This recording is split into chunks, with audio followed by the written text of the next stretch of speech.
beautiful. Keep your head up. It don't matter. Don't be discouraged. It don't matter. Let the world know that it don't matter. Be your own kind of beautiful.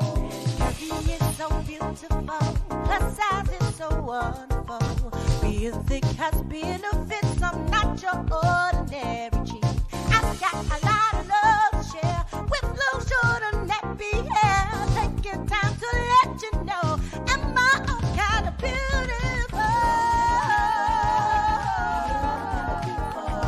So thick hips and sexy girl, don't you be ashamed. No, no, no, no, no, no. Yeah. You're so beautiful.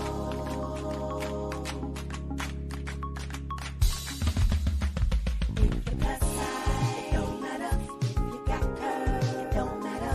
Maybe a little thick, it don't matter. Be your own kind of beautiful. Keep your head up, it don't matter. Don't be discouraged, it don't matter. Let the world know that it don't matter. Be your own kind of beautiful. Beauty is so beautiful. Plus size is so wonderful. Being thick has benefits. I'm not your ordinary cheek. I've got a lot of love to share with low, short, and nappy hair. Taking time to let you know I'm my own kind of beautiful. So thick hips and sexy girl, don't you be ashamed. No, no, no, no, no, no.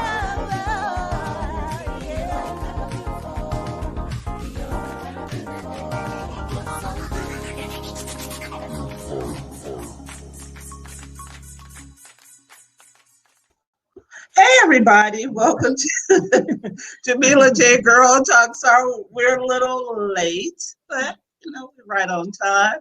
And we have some great things to discuss. We're doing part 2, Remembering China, and we have China Mom here, and we have our experts, Karen. We have 2 Karens, Karen the author, Karen the mom, and Karen is the one who sent us the book. And then we have Najieb. He is also a expert, and we have Chuck, our host. That's right. There you go. The one who sent us the book. And then we have Najieb. He is also a. So, Chuck, I forgot last week to talk a little bit about the magazine. Okay, we got So 2 things on. Yeah, I was so excited about the show. We do have 3 covers. Can you show the covers real quick? If possible.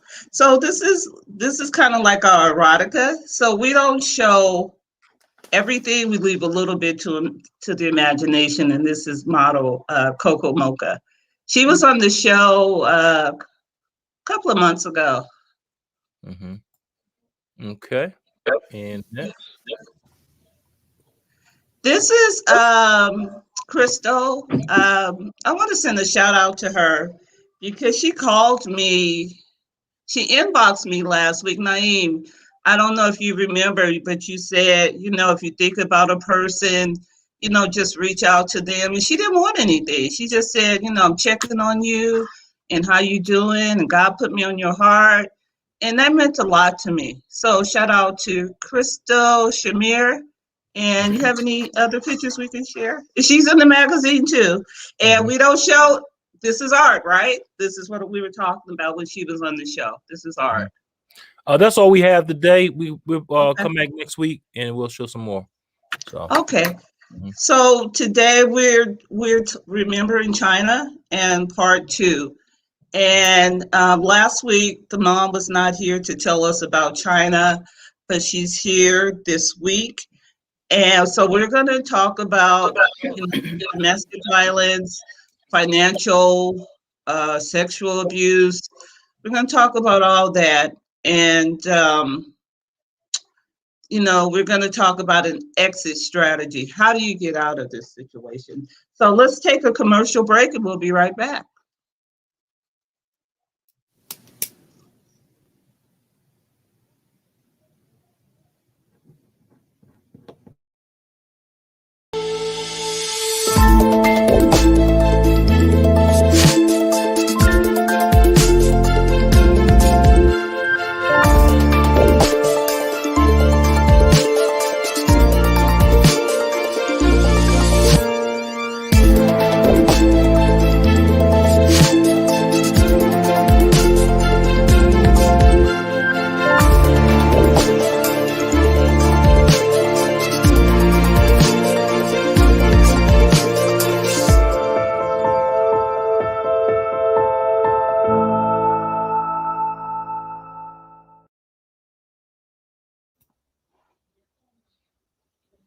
And that is the A game. Great for vitality, strength, energy, and libido. So give me a call at 302-723-2836. Again, 302-723-2836 to get your sample of the A game. All right. And back to you, Jamila. Thank you. Thank you. So we have Karen, China's mom. And Karen, can you tell us a little bit about China? China, let me just say, she was a very happy, growing up. She had a lot of activities in her life. She was a cheerleader. She had her horse. She had a horse that she took care of as a young girl. She was just really just all around friendly. Had a lot of friends. Had a lot of activities. I kept her busy. She was just fine until growing up and meeting this friend of hers. It was her first time relationship, and she had others, but they were just like just high and by type of thing, nothing really serious until she met Ron. And when she met him, he had problems and issues. As a matter of fact, I knew him before she met him because I knew his grandma. Well, she's like his grandma, but she was just a lady that kind of took him in because his mother was killed when he was about 2 years old, something like that.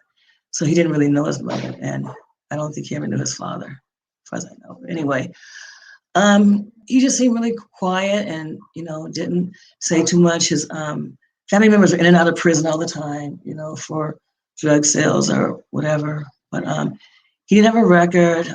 He never went to jail or anything. He just was just kind of like existing, and I think he never really belonged anywhere, or he felt that way. Mm-hmm.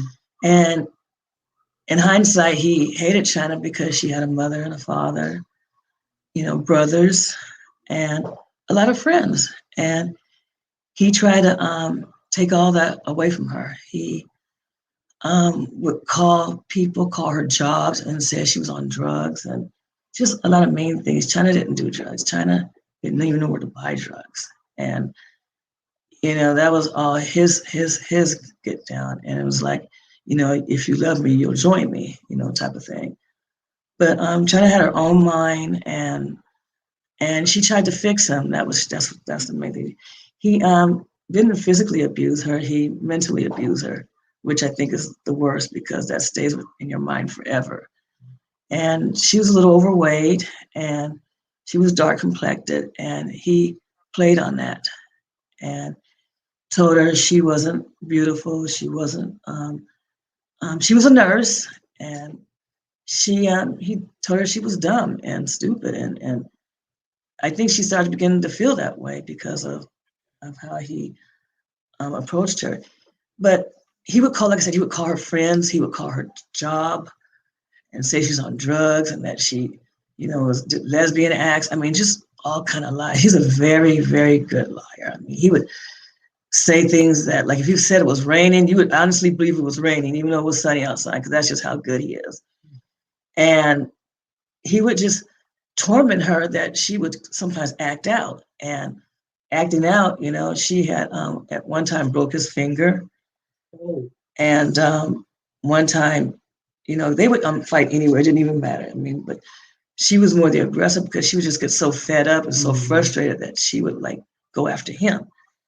And he played on that. And this last incident before she died, he called the police on her. She had a new baby in December 2020. And when she got pregnant the first time, she didn't want anybody to know. She wanted to be a surprise for her family. And he blurted out she's pregnant. He wanted to have an abortion. He was just yelling and screaming that she needs to get rid of this kid. And China didn't believe in abortions. And she said, well, I'm pregnant and this is not going to stand. And he played on that. I'm surprised she did, because I probably would have, if he was, just nagging me all the time, I probably would have. But he would just nag. And she, stayed, with her pregnancy, had a beautiful little girl. And to the point where she just really couldn't take it anymore. She kind of moved in with me in January of this year. And he would stalk my house, sit outside 1 and 2 in the morning, 3, just right outside my door. And my son would my son that lives with me, and I said, you don't leave my sister alone. So what he would do, he would torment China from afar, like somewhere down the street at 7-Eleven or somewhere. And he would constantly call, constantly call, constantly call.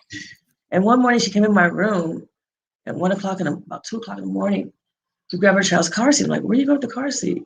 She goes, well, Ron wants the baby because, you know, I'm like, China, it's 2 o'clock, almost 3 o'clock in the morning. Really, it's frost in the cars, it's cold.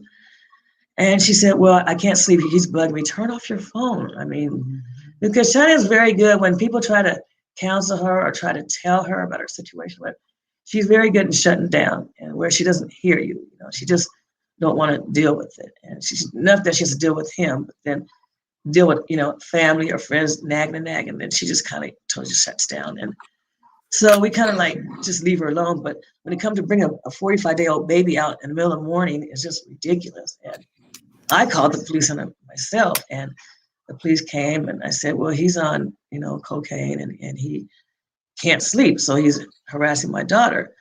But the police is like this, you know, get a restraining order or just deal with it, you know. And as far as they're concerned, that's his child too. So if he wants the baby, fine. But they talked to him. They said, well, can't she bring the baby out 8 or 9 in the morning or whatever? And he said, well, yeah, that's fine, I guess. And so that was that incident. But she just got so tired, she went back. She ended up going back. And So there's so much to talk about. She does have 2 other babies that are yes. here. Yeah. They're here with us. Yeah. 7. I'm 7, and Marie, she's 4. 4. Do they know what happened to their mom? They don't know. I don't think they understand the meaning of death. Because I had 2 dogs that I was crazy about for like 15 years, and they died. One died last year in August, and one died before in December past.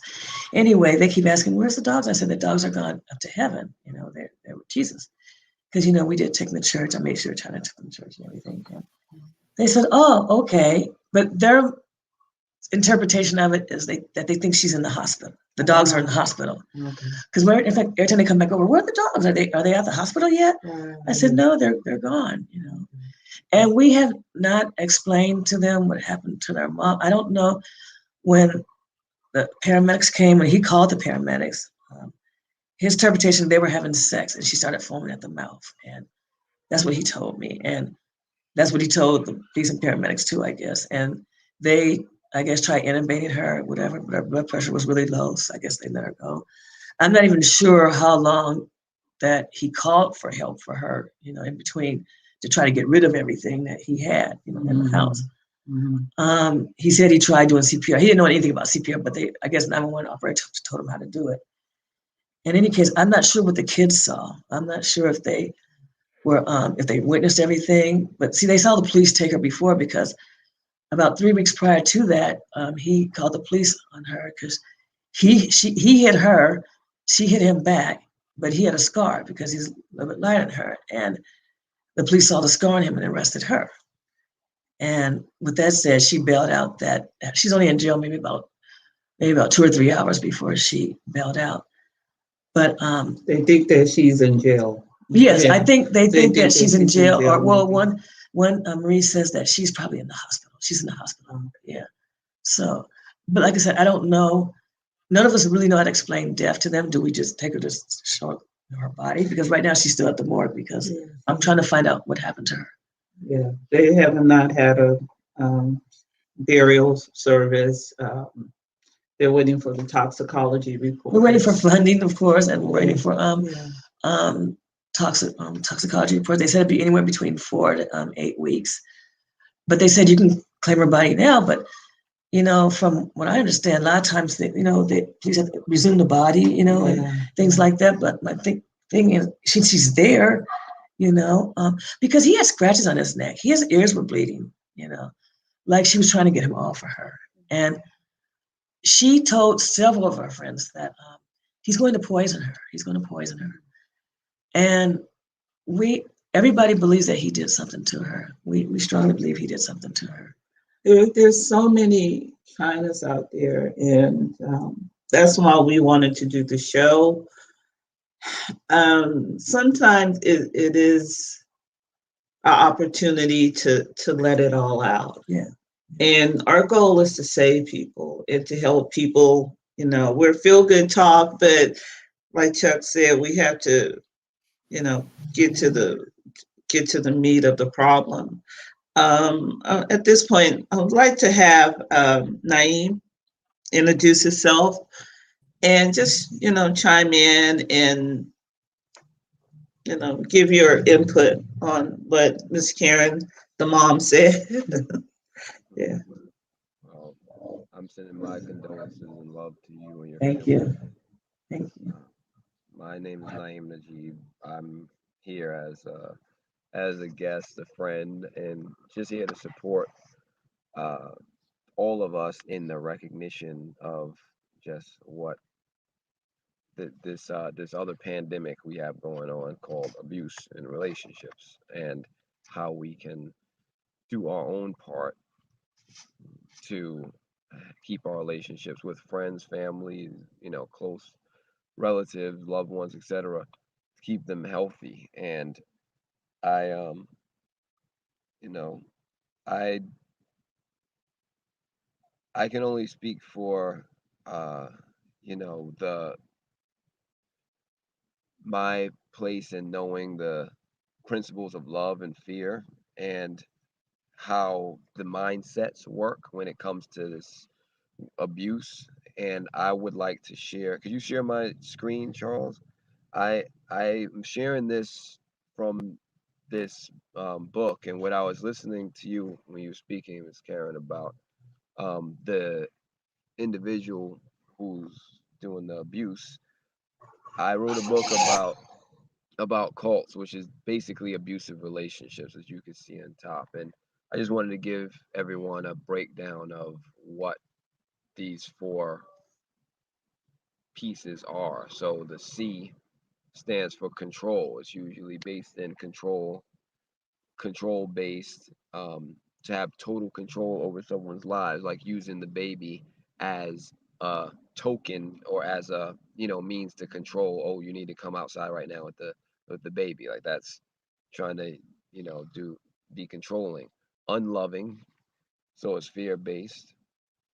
And lies, you know, you spoke about him, you know, being a liar, etc., based on deception, manipulation, and lies. And of course, trauma, which is massive trauma, mentally, emotionally, on all levels, that uh, are in abusive relationships, because it'll happen. You can see it happening on subtle levels, because we have what's called subtle abuse and then obvious abuse. When it gets physical, we know that that's what that is, but it happens before that. It happens in so many subtle ways, psychologically, you know, mental manipulation, attacking, guilt trip, all of that. But it all leads up to something much more devastating. And I'm here also, Jamila and I talked earlier about offering a class about, we talked about this last week and we talked about it today, about offering a short 2 hour crash course for recognizing abuse in relationships. And we're going to have more information for you on that, but it is available now, so we'll have that up and running. And when we get to the comments, I see Karen has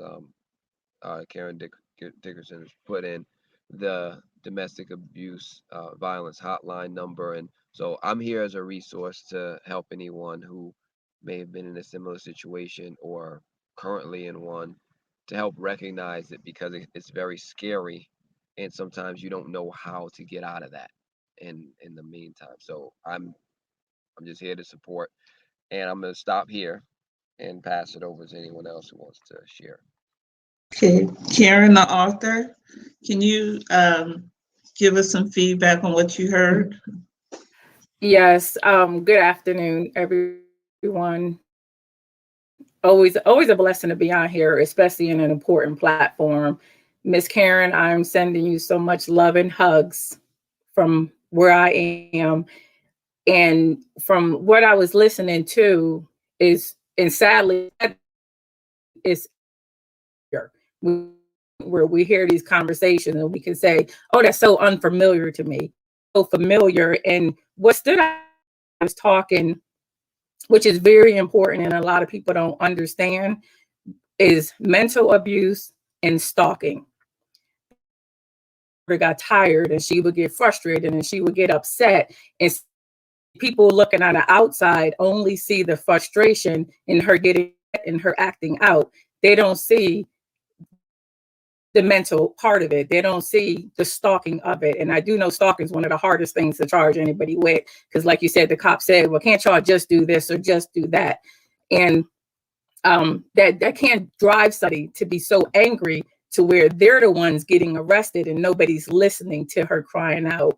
So that is something that's very important for everybody to understand. And then when it comes to the children, I'm that person. I always go in all situations, my mind, my body, my heart, and everything drifts straight to the children, because it will be many years before one of them completely understands. Now we know the baby's a baby, so what's being taught or told is the baby a girl or boy? Girl. She's never ever know her mother, you know, and that was Okay. the whole thing, you know. I mean, yeah, their fight was basically over money. You know, he wanted her money. He didn't work, right, and it's right. just And so this, sad. and this is what I. Yeah, it's very sad, and we're not going to minimize the sadness. We're not going to minimize China ever. What I will encourage you, and I myself will always be here for support as well. You can get my phone number afterward if you want. But what we don't want to minimize, of course, we want children to understand the truth, but it's in their time, not our time, when they're capable and able to, one, receive it, and then two, deal with it. Because we don't want them to be extra traumatized, because you said you didn't know if they were in the room, heard anything or whatever. And even though there's a wall separating, children, right, they feed off them vibes. They know when an argument's going to start with the parents. They know when something's going to happen. Right. They know the behavior. They know the tone of the room. And with one or two thinking she's at the hospital, I grew up thinking my mother was still around the corner at the store. I grew up thinking she is coming back. And it was because people, I don't want to say they didn't care. They didn't know how to discuss. They didn't know how to explain, because like, you don't want to. I don't know how. Yeah, you don't want to hurt the child again. And it's going to take time. It's nothing you're going to figure out from this session today, from this web show. There's nothing you're going to figure out probably in 5 years.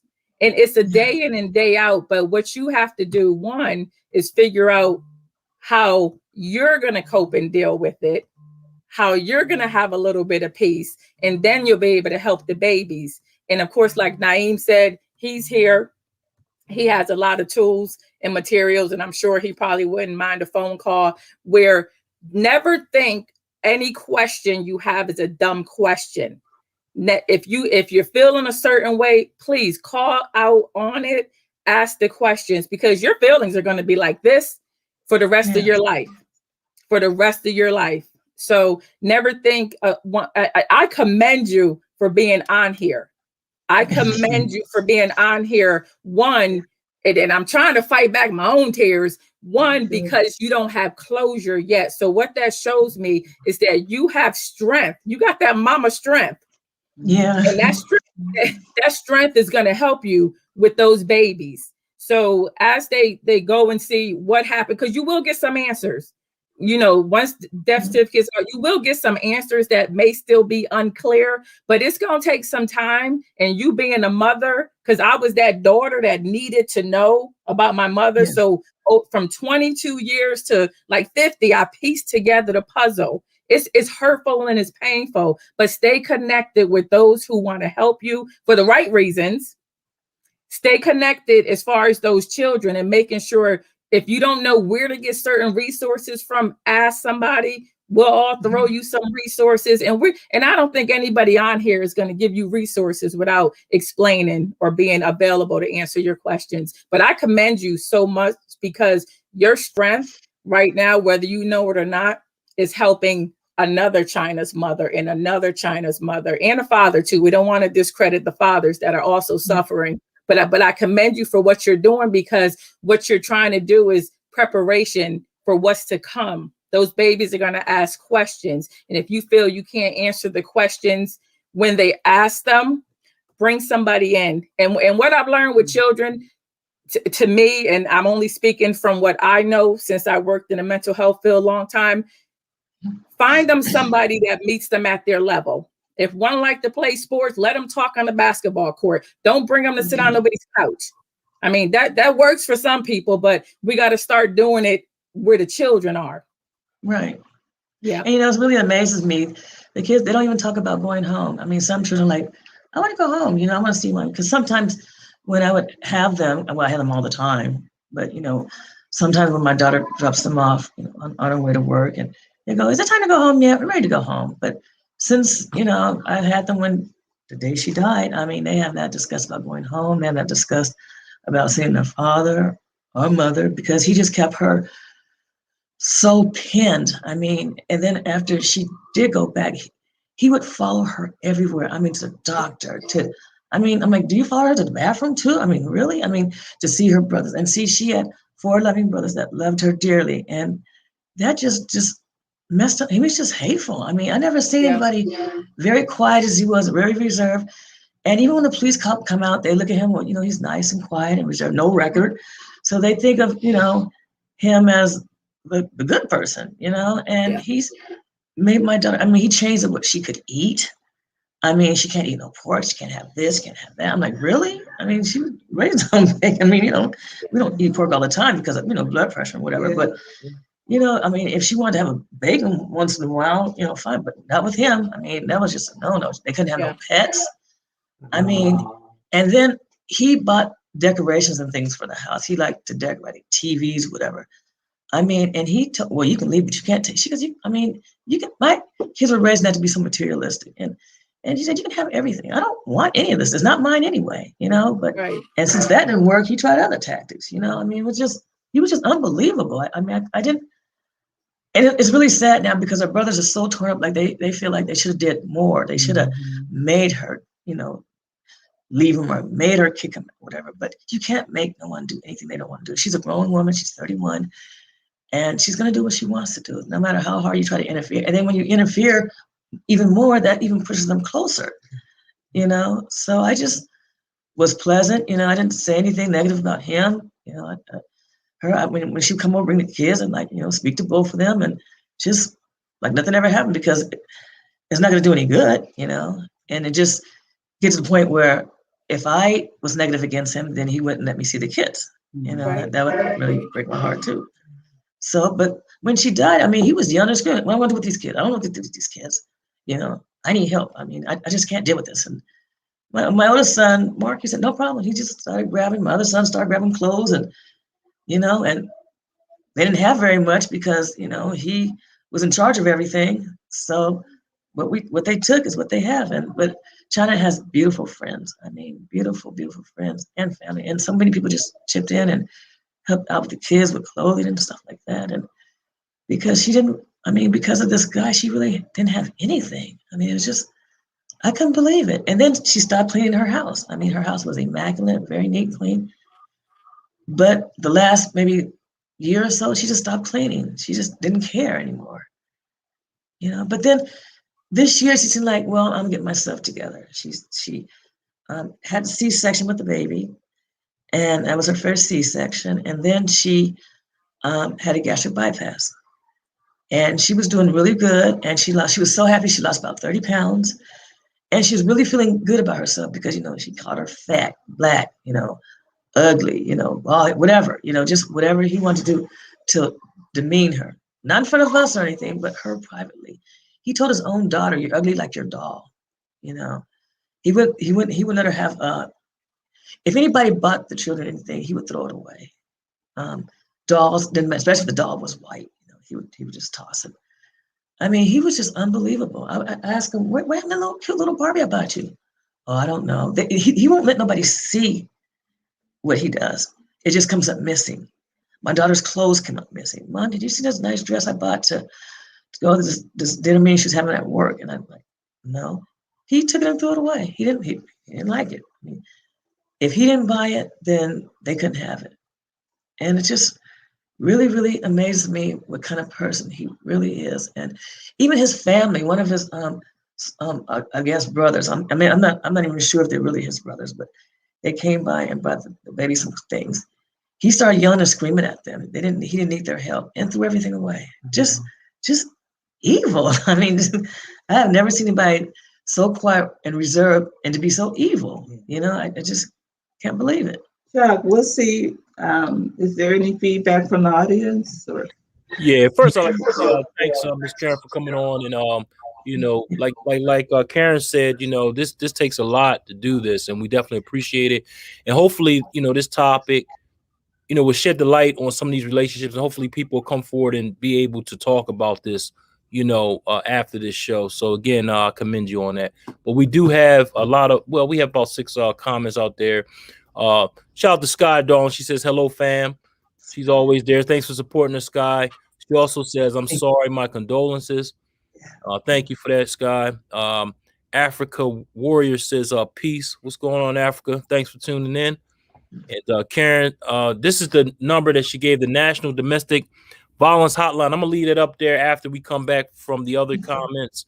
And this is the number here, 1-800-799-7233.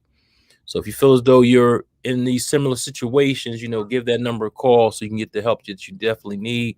And then also Sky says, my experience is that the victim tries to protect their family members from abusers by not saying anything. And that's definitely true. And she also says, my niece's nephew and I talk openly regarding their mother. My love is so deep. I listen and we all cry, laugh, and pray together. Hey, thanks for sharing that, Sky. But this is the number right here. We'll lead this up as far as the National Domestic Violence Hotline. So if anyone, are having these types of problems or see a similar situation that they're going through, definitely feel free to get this number a call. So back to you, Jamila. Thanks. yeah, thank you, Chuck. We appreciate all your comments. Naeem, this is very hard for me. Just being a friend to China, this is things I just didn't know. And Karen, I just didn't know all this. I just maybe saw a dysfunctional relationship, where, the dad, he didn't work and she was a breadwinner. She seemed a little stressed out, but not any of this. I didn't know. I'm so sorry. Well, nobody knew except the people he would call. I mean, she had a friend that they were friends in 2nd grade and very close.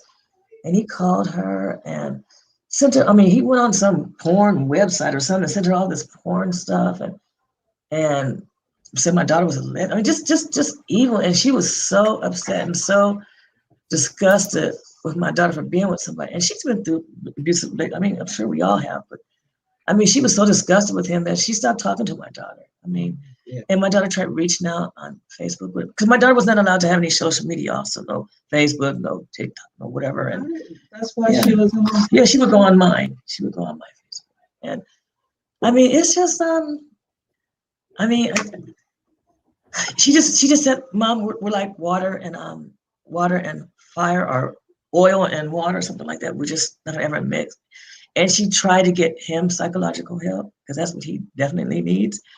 But he was refusing to do that. And I told her, you can't fix them, Johnny. We can't fix nobody that we love and care about. They have to want to do it themselves, Naeem, what would you say to, women that feel like they can fix their significant other? And I think this is a good segue to talk about the class that you're going to offer.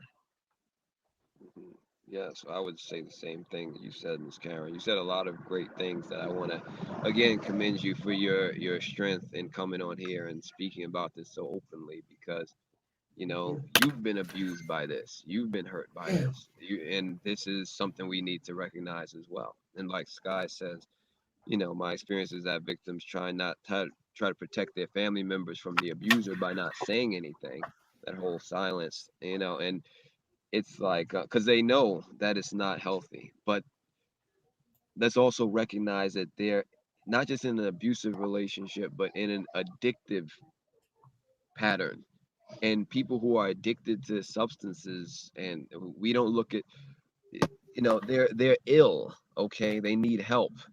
Right. That's not their fault. They need help, and the thing is, they also have to be willing to receive it. So, like you said, you can't, you can't fix him. You see what's going on.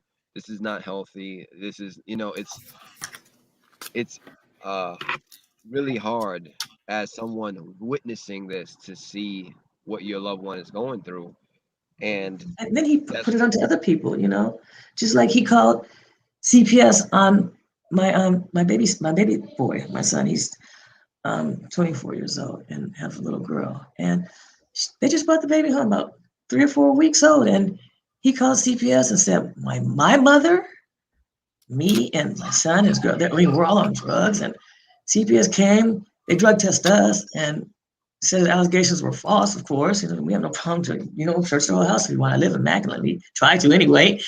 And my mother's the only one who didn't drug test because I'm not doing it. She says ridiculous. I mean, his allegations are just dumbfounded. I mean, he's just that if he couldn't win this way, he's going to try to win another way. So it gets to the point where, my daughter, if she had to bring him around, then nobody wanted to be bothered if he was coming. I mean, everybody loves her, but nobody wanted to be bothered with him. Even though he's quiet and you really never know he's there, his the way he outreaches people is weird. He's just weird. I don't get it. So let's talk about an exit strategy, Naeem, and then we'll go to you, Karen, the author. How do we get out of this? We wake up to this nightmare. How do we get out? Well, everything you were saying, Ms. Karen, has to do with the first C in cult, which is control, trying to control, trying to limit your access to other people and resources in your life that would love and care for you. It's the first step is always understanding and recognition about what's going on, because in uh I'm just going to speak generally, and this applies to China as well. In the mind of someone in a relationship that's that deeply rooted in abuse and control and psychological indoctrination, it's they really believe that they're doing the right thing. Like whether it's holding on to the, oh well, I can't, I'm gonna look like a failure if I, step away from this, or I'm really gonna try to fix it, or I want us to be a happy family, a happy couple. It's the mindset that's just it it's just not based in anything in truth or in reality. And the best we can do is offer them our love, our patience, the truth, and help, and to bring awareness to, like, what's going on here is not just affecting you, it's affecting us too. We see that. You may be silent about it, and he may be, being a silent demon in the corner, acting like you just not doing anything, but we all know you a demon though. Right. May not say nothing, but look at the actions. Look what happens. All the gifts go missing, all the, money goes missing, all the everything happens, and you just don't have nothing to say. But actions speak way louder than words, so we don't need you to say anything. It's better that you don't say anything, because then you give you a chance to lie about it. We see what you're doing, we see what you're about. Now the question is, again, recognizing that we do, have the power to change not someone else but ourselves. And Right. and I said, I brought up the cult book only because, unfortunately, the truth is that China was in a cult. And just because it was one other person Mhm. with her, it doesn't have to be a whole Jim Jones situation. Just because it's one Right. person, Mhm. it's still a cult. It's abusive, it's controlling, it's limiting. What do? They try to pull you away from your family, limit your access to information. You know, you said the social media, you monitoring, following you to the bathroom. I mean, how insane is that? Well, when you're in it, you can't tell. And so you talk about exit strategies. We first have to recognize. I wrote a line in my book. If you could share the screen, please, Charles. I wrote a line that said, how can you have someone escape from a prison if they call the prison home? I call this place home. Everybody outside sees the razor wire and the electric fence and the armed guards about to shoot you, but they're like, this is my home. Like, no, this is a prison. And it may look like a beautiful 3-bedroom apartment. It may look like a home with a beautiful lawn and etc. It may look like, again, someone likes decorating. It may look beautiful inside, but that energy, like we talked, I think Karen talked about, the children, they feel the energy. They know when something's about to go down. They can feel the hostility and the tension in the air. And it's something that you have to struggle really hard against, not bringing up that, okay, this is what's going on, but we do it, and everyone has a breaking point. But let me once again bring us back to this. Okay, I'm just going to go through this just because I always do. But here on the left side, an unhealthy relationship is based in fear. You're afraid to leave, afraid to speak up, afraid what have you. There's attack and anger and abuse going on. There's conflict, there's trauma, there's separation. Whereas a healthy relationship, there's freedom, appreciation, communication, trust, sincerity, right? There's these things and a few other things I wanted to bring to our attention. How do you know you're in a cult? Is well, here's the addictive side of cults here, meaning abusive relationships. Here's the reason why they're dangerous, because they're addictive, like drugs. And what does that mean? It means once you're initiated, meaning pulled into an abusive relationship, the lifestyle, the ideology, because it sounded like he was having her on some kind of ideology regimen about her diet, her beliefs, her access to media, people, all of that. Just control. Yeah, total control. And he seemed like he's a really nice person, you would think. And like I said, he's very quiet and he uses this on a clean record, and Look like Najieb froze a little bit, so Karen, you want to jump in and okay.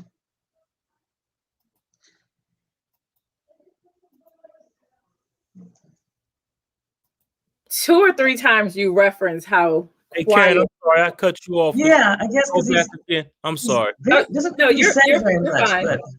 Yeah, and I think, and actually, I'm glad you said that, because that's one thing people don't look for. On the previous show, I talked about the triangle, and like if there's three children or 3 people involved in a situation, one person may grow up and be aggressive, another one grow up and seek somebody to abuse them because that's what they're used to in a learned behavior. But then that other one shies back and away and is quiet. Usually the suicidal one, the one you never know what they're thinking about. And those are the ones you really got to look out for. Either they're overachievers or their mind doesn't stop. And when their mind don't stop, they start doing actions as such. I don't know this young man. I just know a little bit what was shared to me. And what I would say as far as with the question that was brought up, as far as someone leaving, the person actually has to be ready to leave. There's less chances that intervention works or what somebody said, you need to get out of here, whatever. It's less chances they're going to leave that way. It's sad that sometimes it has to get, when they say hit rock bottom, I think a lot of people in domestic violence situations, sexual assault situations, no matter what type of abuse it is, we've hit rock bottom more than more people will understand. But it's climbing back out of it and how we do it. I'm so grateful to hear that she come from a good family. She got her brothers. She was blessed to have children. So there's some joy light bulbs that's just popping all around her. So her life is not in vain. Her life is not in vain. Her legacy is going to carry on. And what I would encourage for all of you to do is keep uplifting her name. Make some bigger pictures of what you got in the house now. Let those children know how she shined and continues to shine. And I already feel it. You're going to be an advocate for this. You're going to be probably talking at the neighborhood center. You're going to be doing something. And one of those babies is going to grow up and going to piece the pieces of the puzzle together that you cannot. So that's going to be your sidekick right there. And make sure when they talk about their mother, they talk about her strength, because she was stronger than many knew. I'm not worried about her weight. You know, praise God, she had that beautiful black complexion. So we're going to uplift those features and make sure everybody knows that when it's time for someone to leave, there are times people cry out. Camilla never said you're sorry and you didn't see it, because we all miss those bumps. We all miss them with different people, but people have to be ready. And what I would say to anybody listening, documentation is key. Bother the police the way they bother some of us. Bother them. Seek a protective order, even if you feel it's menial. When he started crossing the street and calling family members, calling social services and all that stuff, now you're messing with my character. Right. So I'm going to get a protective order against you, because now I don't trust you and I don't know what you're going to do. So then when the police are called and they see some scratches on the opposite person, you know, because I'm upset now and I acted out, they're going to say, wait a minute, we had 16 calls or issues regarding him. So we need to ask some more questions opposed to taking the wrong one.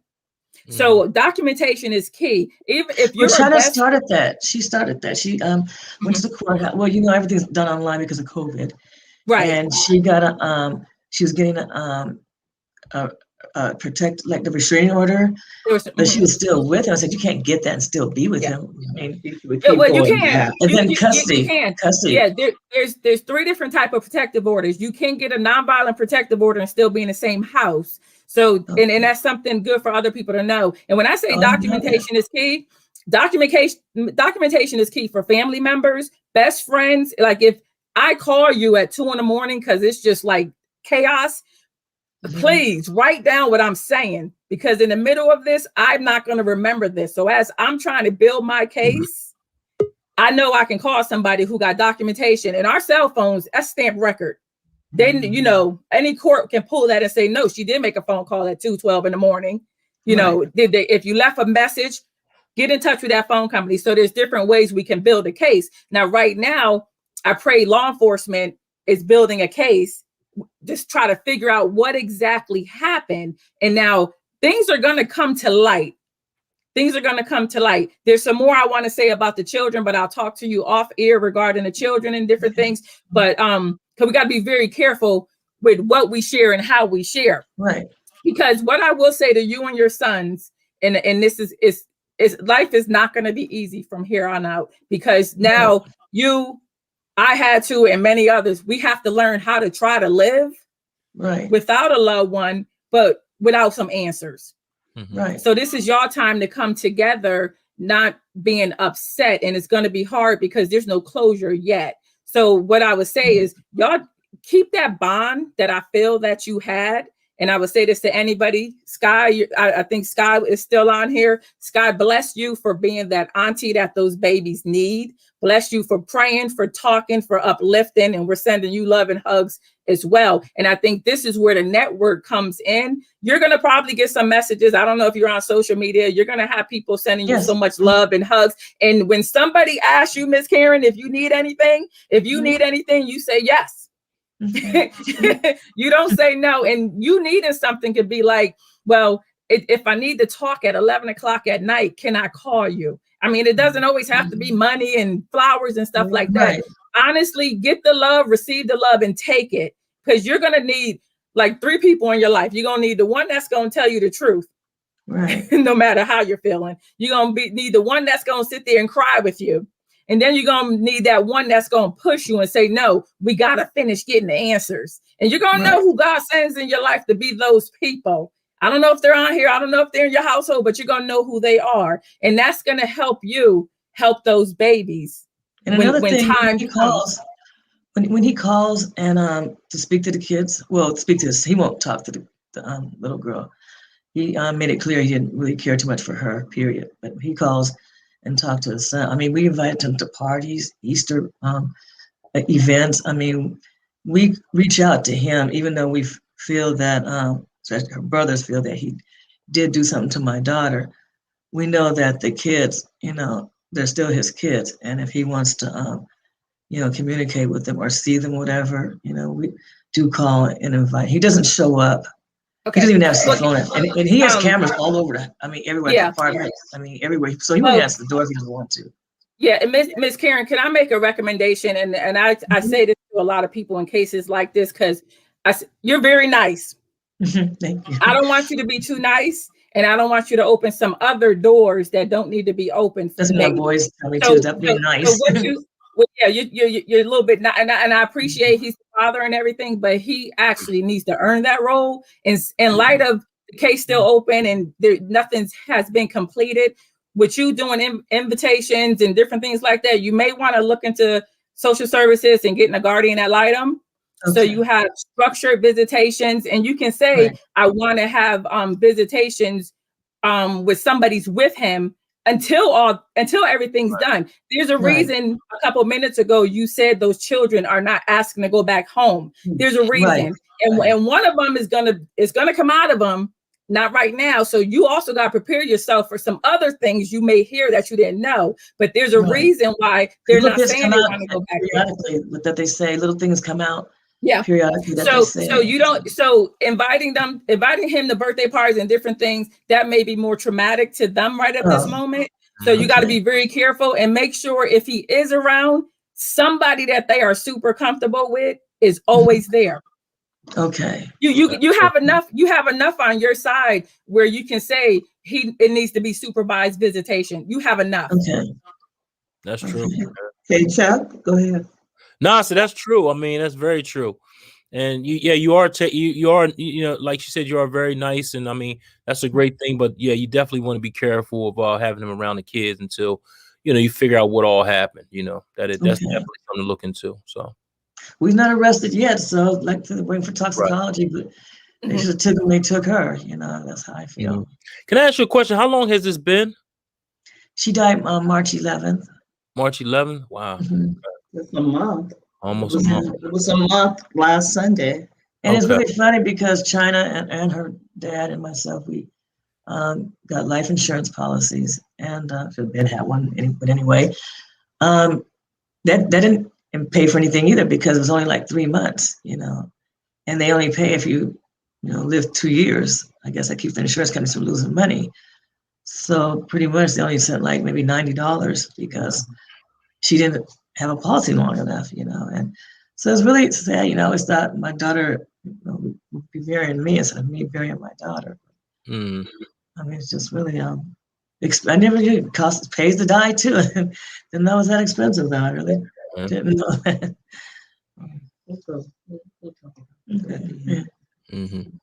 Got any feedback from the audience?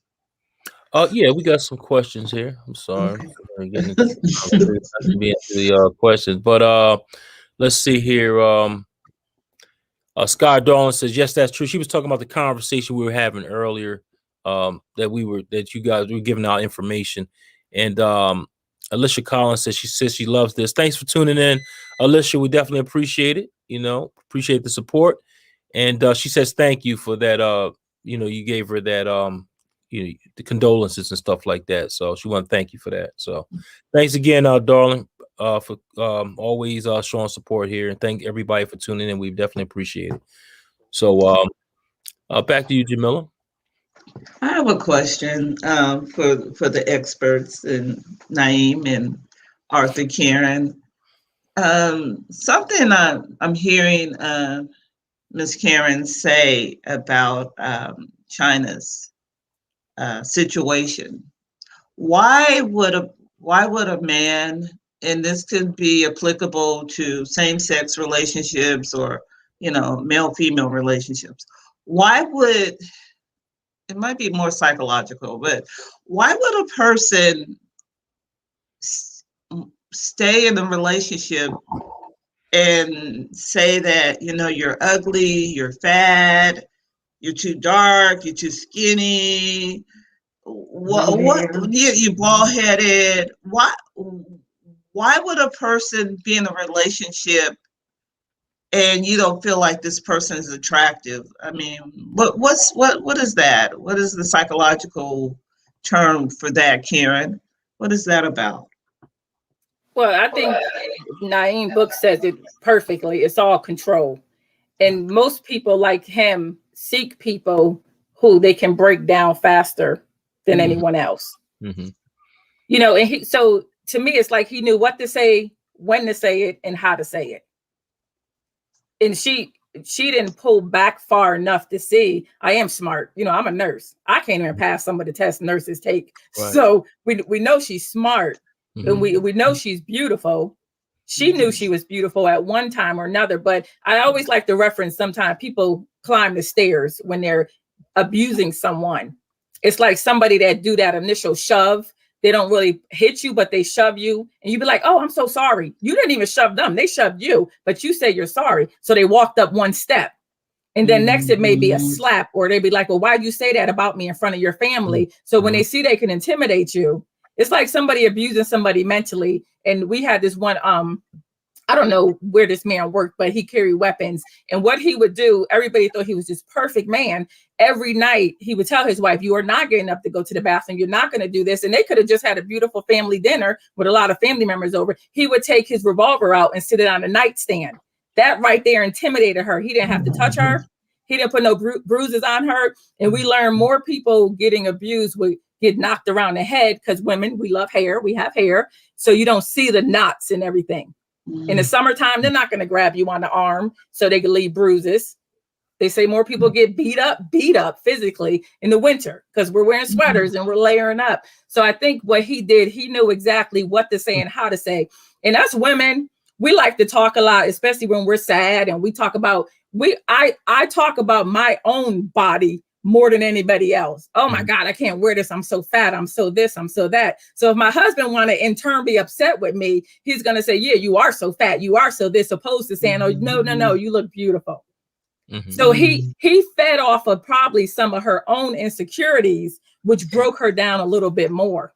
But and China, it's hard. China knew she was well, I'm sorry to interrupt, but China knew that she was, attractive looking, and she didn't let that bother her because she's, heavy, most of her life, and men always, would, compliment her or, say things to her, and so she knew she wasn't ugly, and she knew that she can, find, someone else. But I think that deep down inside, that on the other hand, maybe she didn't feel that way, because of him.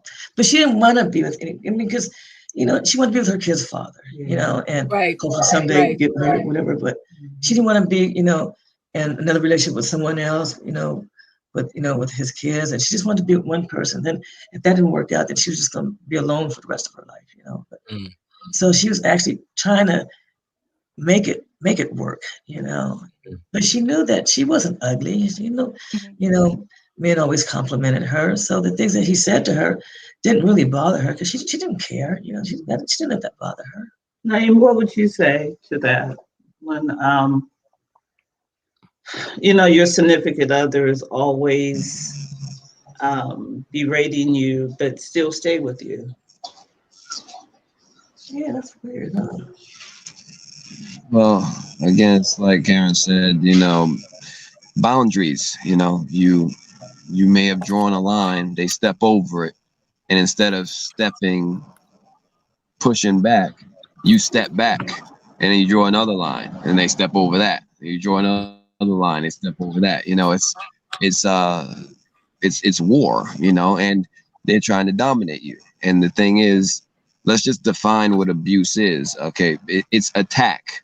All right. And attack can be verbal, be emotional, mental, financial. It can be social, like you were saying about how he's calling child protective services on you and the family. Like you're attacking someone's reputation, you're attacking their household.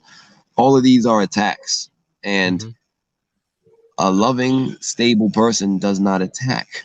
Only those who are in fear and who are afraid attack. And people attack preemptively because they feel like their position, especially when someone has a low self-esteem or that the only way that they can that they are in, that they feel large and in charge, is if they're on somebody else's neck or someone else is beneath them. That's just a bully, right? Mhm. So Right. it's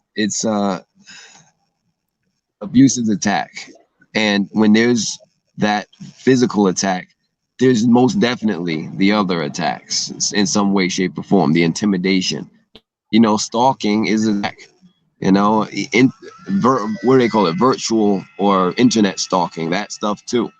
Trying to limit someone for who they can see and talk to and be with and whatnot. All of that is an attack. You're not accepting this person as they are, as you met them. You're trying to change them into someone else.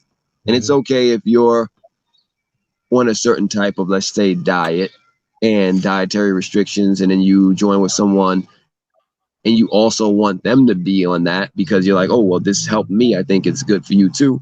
They if you recognize the first F in facts for love, which is freedom, you recognize that they're free to say, yeah, I'll try that, or no, I don't want to do that. I want to continue eating whatever I've been eating, and it may not be the same as yours, but we just have different dietary lifestyles, and that should be okay. All right. It's okay with our friends and stuff, but how come when we get in these relationships, it's like, oh, well, we got to eat the same. We got to, I got to check what you're wearing before you go out the house. All of that are forms of attack and control. And to answer your question, why do people stay with people like that?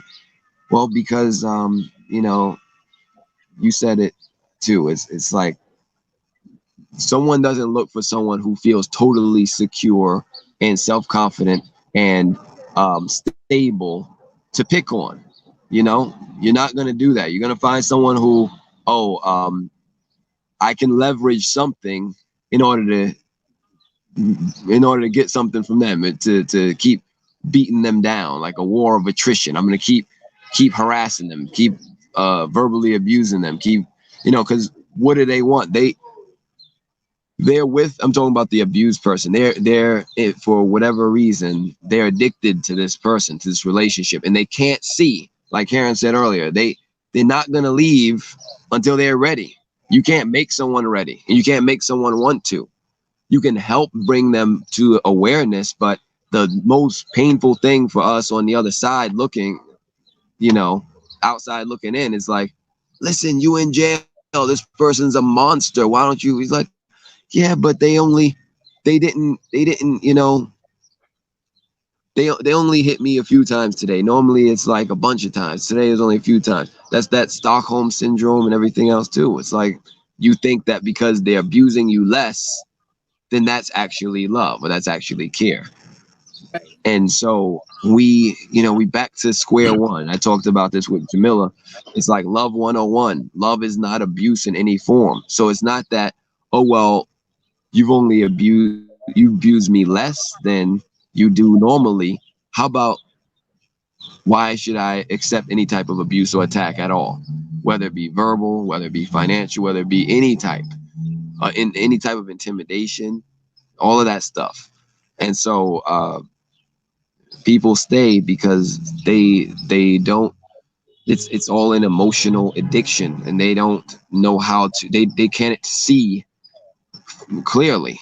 It's really a drug.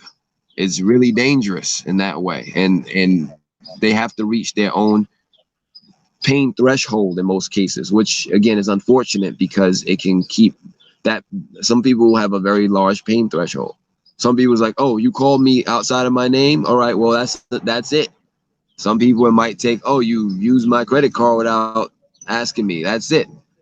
Some's like, oh, you throwing things around, you getting mad and you're breaking stuff up around me, that's it. But sometimes it takes a lot more, and you have to again, you can do your best to make them aware, but you can't make them leave or change. That's the hard part. Yeah, that's true. Very true. And did they get disconnected, Charles? Yeah, they got disconnected. But, we're gonna keep it moving though. Okay. I just want to say this is an awesome Yes, show, sir. and hopefully, we'll get some people out there. We'll help some people today and get on the right track. But just to let you know how you can Reach Feel Good Talk. You can catch us on LinkedIn at Feel Good Talk, on Facebook at Feel Good Talk, YouTube at FGT Mind, Body, Soul, and Business, and on Instagram at Phil .good talk. So we're all around the different all around the internet and all different platforms, as you can see. Also want to tell everybody about the shows that we have during the week. I'm gonna get those up right now. For the live shows, let me take this down here. For the live shows, we have Feel Good Talk Love 101. That's on Wednesdays at 7 p.m. with my man Najieb. Myself and friends, we're on there at 7 p.m. on Wednesdays. On Thursdays, we have Let's Talk About It with Izzy Meditates and Kendra Moore. On Fridays at 6 p.m., we have Williams World with my man Will. And today, of course, on Sundays at 3 p.m., we have Jamila J's Girl Talk. We're on 3 p.m. Eastern, 12 p.m. Pacific Standard Time. And also we have Give Me Some Sugar that comes on Sundays at 5 p.m. with my man Steven. So we definitely have a lot of shows for everybody. We also have tape shows as well, pre-recorded. We have Mindfulness Mondays with Izzy Meditates on Mondays at 9. We have Words from the Heart with Shayna Gordine Tuesdays at 9 a.m. Also, we have More Life with Essential Oils on Wednesday at 9 with Kendra Moore. And Saturdays, this is for the kids. Cassandra's World. Cassandra's Corner. I said Cassandra's World, but it is her world too. But Cassandra's Corner, that's Saturdays at 10 a.m. right here on Feel Good Talk. So we have a plethora of shows. Is that the right word? Plethora. I want to sound like, a little something. But anyway, we have shows for everybody and about everything. Also, we have some more comments over here. And Sky Darling wants to say thank you for the comments that she did have. And Kendra Moore says, this is a powerful show. Thank you for your transparency. Thanks, Kendra, for tuning in. We definitely appreciate it. She also says, Sky Darling says, Miss Karen, God bless you and your grandchildren. And Scott Dawson also says, Miss Karen, you will see China Beautiful Spirit features, and I will know there is a God, and China is with you always. And we got Jamila and Miss Karen back again. All right, we're right here. All right. Internet. Thank you. I'm glad you got back on. I hope she can get back on. So again, you know what? This has been a wild show. It's like that this is going to be a powerful show because of all the trials and tribulations, but we persevered. I just want to kind of it's been a quick hour or so, but it was something that Naeem and Karen, the author, was talking about. Sometimes we start off with high self-esteem, and then that self-esteem is chipped and is picked at, because Karen, the mom, said that China did have self-esteem, but I think at the end, she lost that self-esteem somewhere. Can you talk about that, Naeem?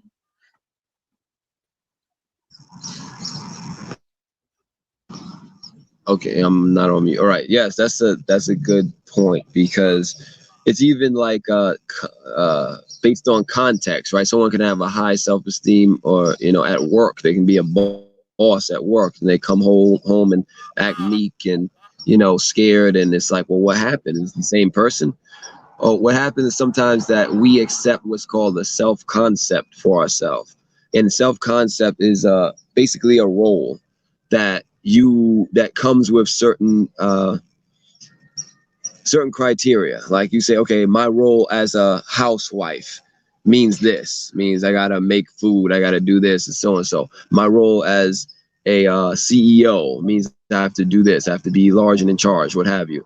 But the self-concepts are never who you truly are, and we can go against what we are, our own values and our own standards and our own boundaries, because we value a role and what we think it means above actually seeing the reality of what's going on.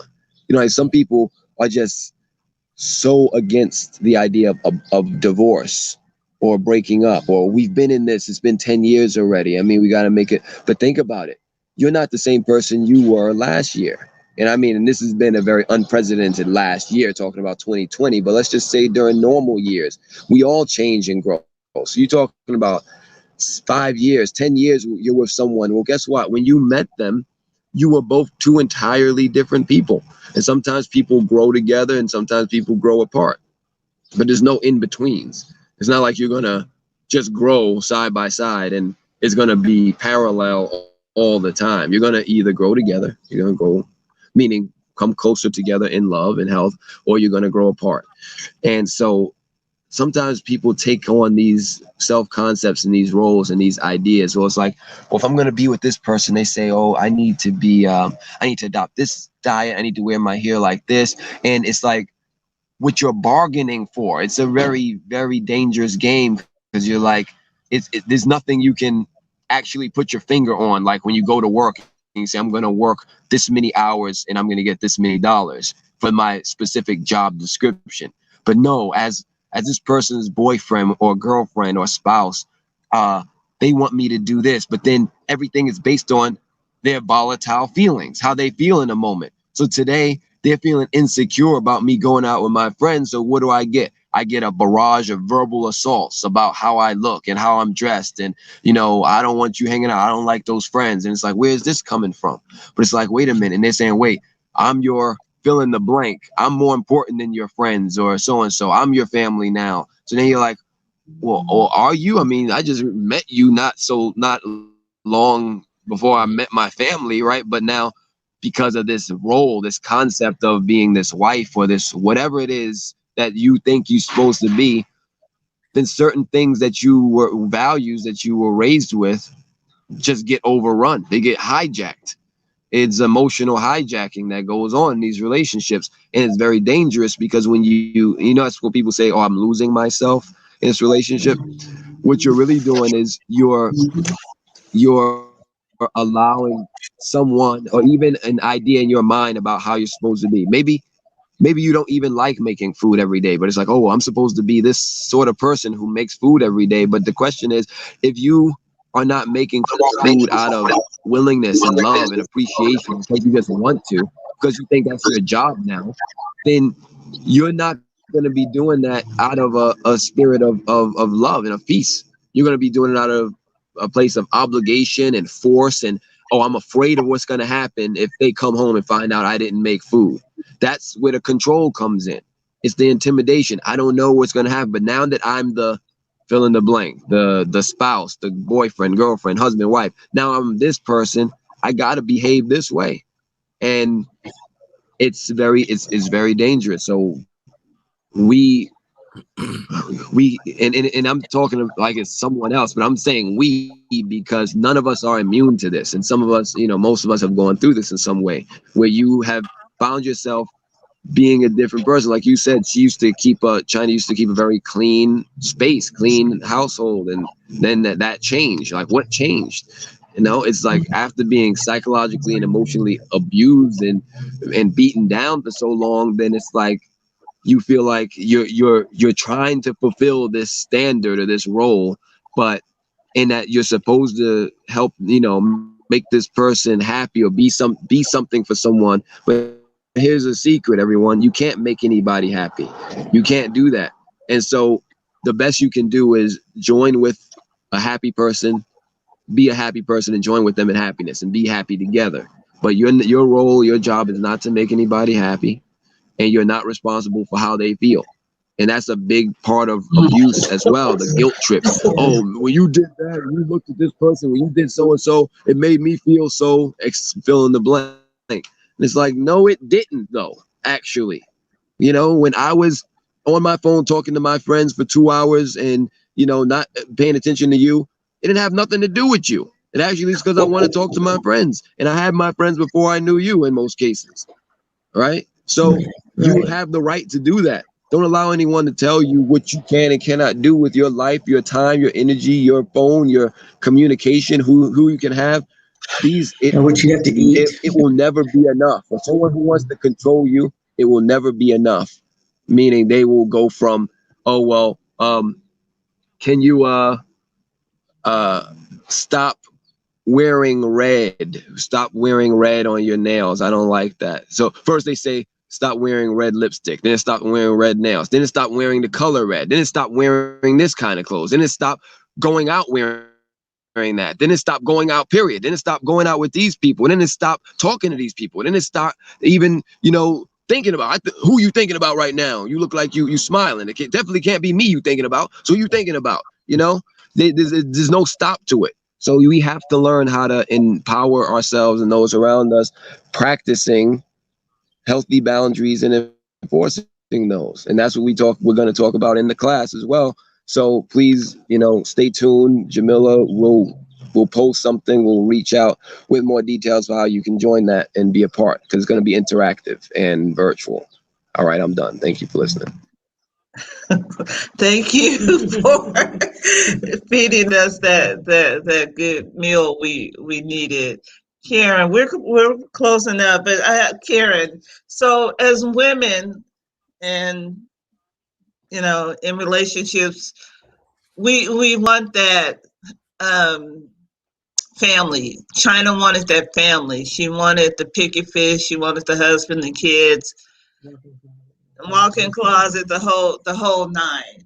So when that does not happen and this person is abusive, how do we step back and say, no, this is not my white picket fence moment? Well, I think, and we're all going to be different, so we can't sit here and say exactly how. We're all going to be different. And you said it when you said when we want, and I think you said when we see that we're not going to get it. It's understanding that this is not the relationship. This is not the healthy relationship. I'm not going to get what I know I deserve.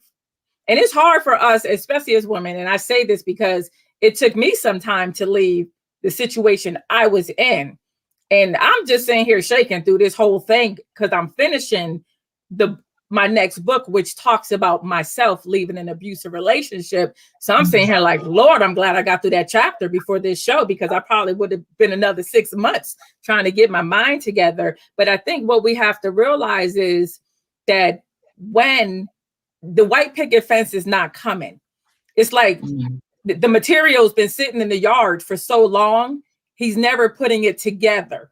He ain't checking off the honey-do list because he don't care about the honey. So it's finding, like Naeem said, that person, that happy, healthy person, is finding that person and growing together. We got to stop wanting to, we want to meet people where they are, yes, but we got to stop meeting people we're not supposed to meet. It's like somebody told you when you get on a city bus, stop being so polite and friendly to everybody on the city bus. You're not supposed to say hello and sit next to everybody on the city bus. And I think the same thing goes with relationships, and we don't think about it.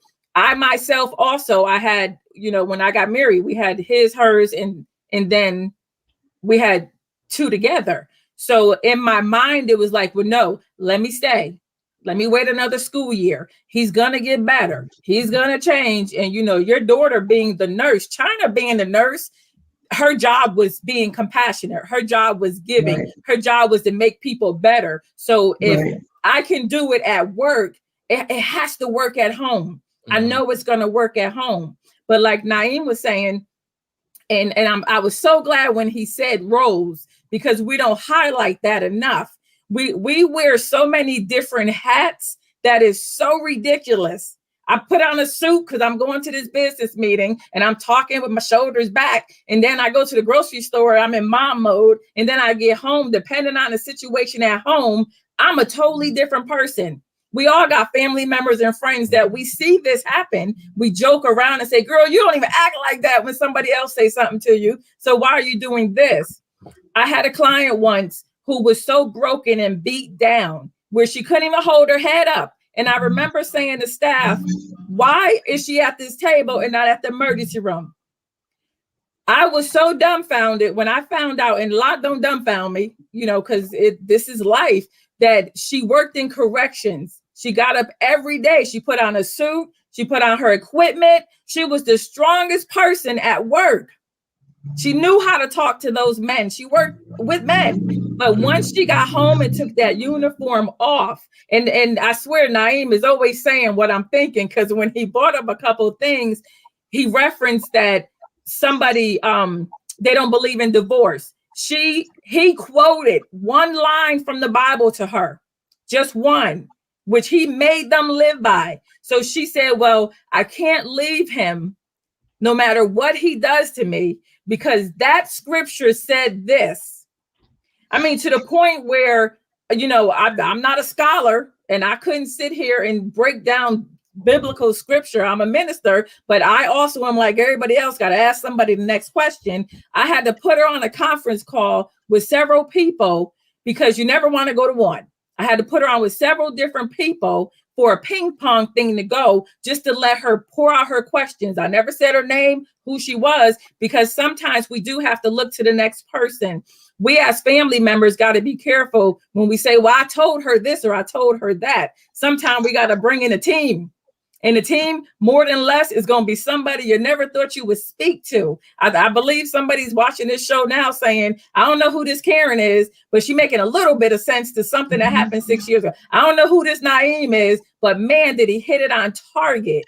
So this is where we have to get to. And I know we're going to get ready to close, but what I will say to you, Miss Karen, and your sons, because I know the boys are upset. I know they're upset. That was very upset. They're very upset. So I will say this to all of y'all: be careful in everything you do. You are not dealing with somebody that is 100% where he should be mentally. You're dealing with somebody that's very emotional. So I will say this: be very careful in everything you do, especially when you're upset. Especially when you're upset. You make sure, even if it seems like it's not important or whatever, you make sure when you go places, somebody know where you are. You make sure you stay in touch with people. You make sure you call people. If it doesn't feel right, it's not right. If you feel somebody's watching you, somebody's watching you. You pay attention to everything, because this is not finished yet. This is not finished. And he's gonna slip up somewhere, somehow. And I think he's probably gonna slip up with something involving those children. So I need you to watch them like you never watched them before. And when I say, like I said before, get in touch with the guardian ad litem. So there is stamped time dates where people know where everybody is at every time. He opened a door to social services when he called on you. So you keep that door open. He had called maybe a couple of weeks ago and said, well, I have $500 for China's toward her funeral, and told me to come and get it. And I haven't yet, and I won't go by myself. I've never been leery of him before, but it's just like just kind of weird, especially since my daughter talked about him poisoning her. You right now, you don't even need that money tomorrow. He could get you a certified check, a money order, and mail it to you. Yeah, right. He can ride by, put it in the mailbox. He can drop it off to the police department. Police departments have safety drop-off points. Like when they do visitations for children, he could drop it off there. Don't ever go meet him today, tomorrow, or 10 years from now. You know, it's really strange too. Excuse me.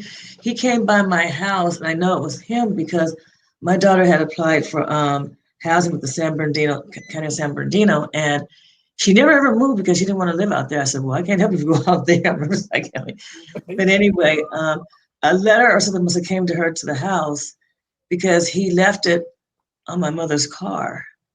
Because it had to be, because it was addressed to the address.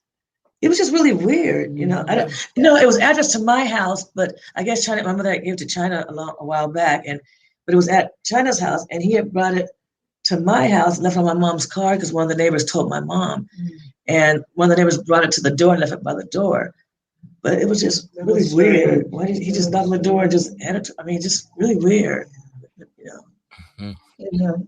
Chuck, I know you're a busy man. Okay, so if no one,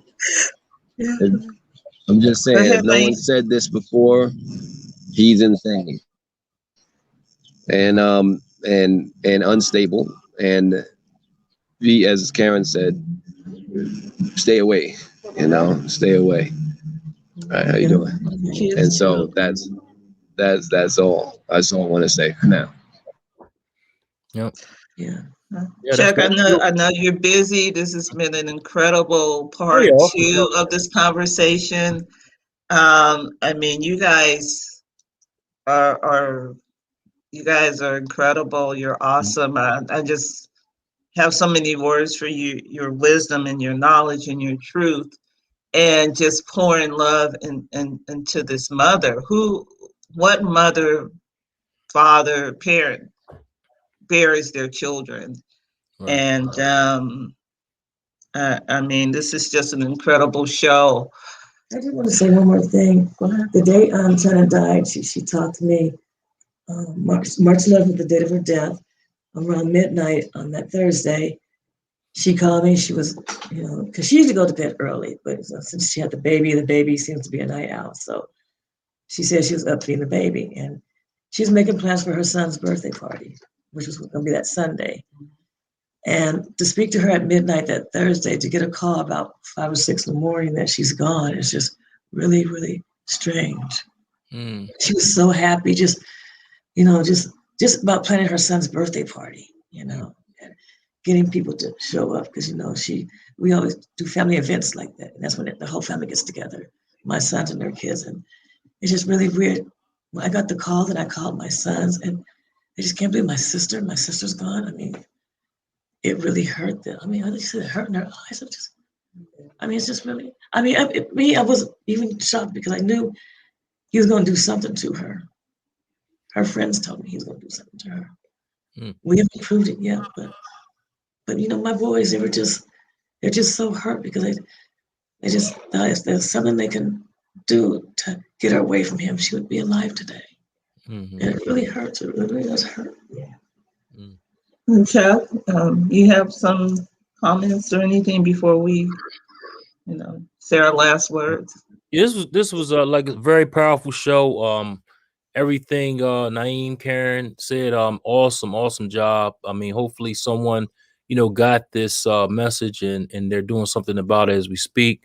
Again, Miss Karen, thank you for coming on. Thank you It's for very having me. hard to even I can't imagine coming on trying to talk about it, especially when nothing's solved. You're still going on, the case is still going open, and you haven't come to any closure yet. So again, God bless you on that, and hopefully everything fall in your favor, and we'll see what happens and what comes out of that. And please stay away from that idiot. Like I said, he's something's wrong with him, mentally, and a lot of those people that do that, they're off. So you have to really, Yeah. really watch because they'll do anything. You know what I mean? So you just have to watch and just be careful, and especially with the kids, definitely watch them around Yes. the kids because you never know what what he's capable of doing. Because like you said, he was quiet. He really gave no clues, and only thing None. I mean, he heard none. was what he heard, what you heard, and stuff of that nature. So again, just be careful with that guy. So, but an awesome show, very powerful show, and I'm looking forward to the class definitely. So. So we're excited about the class. I think it will be a continuum of this great dialogue and in an effort to talk about abusive relationships, financial, sexually, mental, physical, emotionally, abusive in the workplace, parental abuse, children abusing you. So it's more than just, male, female, same sex relationships. It's all over the place. And I'm looking forward to it, Naeem. And like I said, I'm here for you, whatever you need me to do and share and, get people aboard. I think it's going to be a phenomenal class. Karen, hopefully you can be a part of it, too, because it's just a continuum of what we started here. I know we could go, keep talking another hour or so, but, we're winding up now. And, this is Feel Good Talk. I don't even think I said mind, body, soul, and business, I just jumped right into it. And we love this platform so we can heal. Yeah, we can heal. We can educate and entertain and enlighten. That's what we do here. And it's been an incredible 2 weeks. I hope we have helped somebody. Maybe the next China will not be, will not have to die. Yeah, that's our goal. And we just, Sky, I know you're going through something. We're praying for you. It's hard right now. It's hard right now. So we are here. We're the Feel Good family, and we're here to support. And thank you for tuning in. And y'all ready to say our final goodbye? Naeem, final words, and Karen, final words. Okay. We say good. I'm done. I just wanna thank you, Karen, for coming on here and being with us today. It's an honor to be here with you. Mm-hmm. Thank you. Thank you very much. Karen, the author. Yeah, I would just say, Miss Karen, a blessing to be in your presence, always hugging you. And when you talked about your last conversation with your daughter, you talked about it smiling because you said she sounded happy and she was planning a party. Carry that memory with you whenever you need to feel like you just need to take a breath of air. Carry that last conversation and listen to the happiness in her voice, because what that shows you is that she did have a spark in the madness. So just carry that with you and just stay blessed. Thank you. Thank you very much. Karen, you have a final word. Tell them about the GoFundMe page to help bury China. My son helped me set up a GoFundMe page to help bury my daughter. She just reeked of cremation with her brother that she was talking one time about, I don't know, a few months ago. But we would like to bury her, and we'd like to have a service for her. Right now, she's still in the morgue. And they said it takes 4 to 8 weeks for the toxicology report to come back, and that's what we're waiting on. And then, meanwhile, we're still trying to collect funds to get her. What's a GoFundMe? GoFundMe. I really don't know how that works, but is it under your name? Yes. Under China's name, I think. Under China. China Wilson. GoFundMe. China Wilson. I think you can access it by Facebook or something too. Okay.